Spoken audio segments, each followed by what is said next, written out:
ஏன் இந்த மாதிரி வீடெலாம் நாங்கள் வச்சிருக்க கூடாதா? என்னது இது உன் வீடா? ஆமாம். ஏன்? காலையில் உன்னை பார்க்க நல்லா நல்லா ஃப்ராடு மாதிரி இருந்த, அப்போ இப்போ கன்ஃபார்மே ஆயிடுச்சு.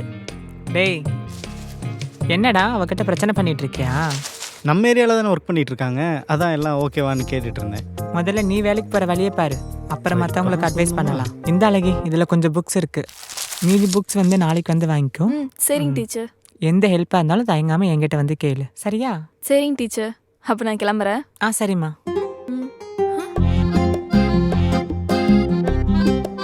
இவனை இப்படியே விட்டு போகக்கூடாதே. டீச்சர், நான் அடிக்கடி வர்றதெல்லாம் ஓகே தான், ஆனால் அது ஓனருக்கு பிடிக்காம போயிடுச்சுன்னா? ஓனரா? அது யாரு? என்ன டீச்சர் இப்படி ஓனர் நிக்க வச்சுட்டு யாரும் கேக்குறீங்க? அப்புறம் அவர் கோச்சிக்கிட்டு உங்களை வீட்டு காலி பண்ண சொல்லிட்டு போறாரு, பார்த்து இருந்துக்கோங்க.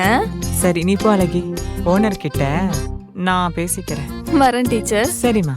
வரேங்க ஓனர். அழகா இருந்தாலே ஆபத்து தான் போல. டேய் நீ ஓனரா? சொந்தக்கார பையனாச்சுன்னு வீடு கொடுத்தா ஊரெல்லாம் இப்படிதான் சொல்லிட்டு தெரியுறியா? ஐயோ அக்கா, அவங்க சும்மா சொல்லிட்டு போறாங்க.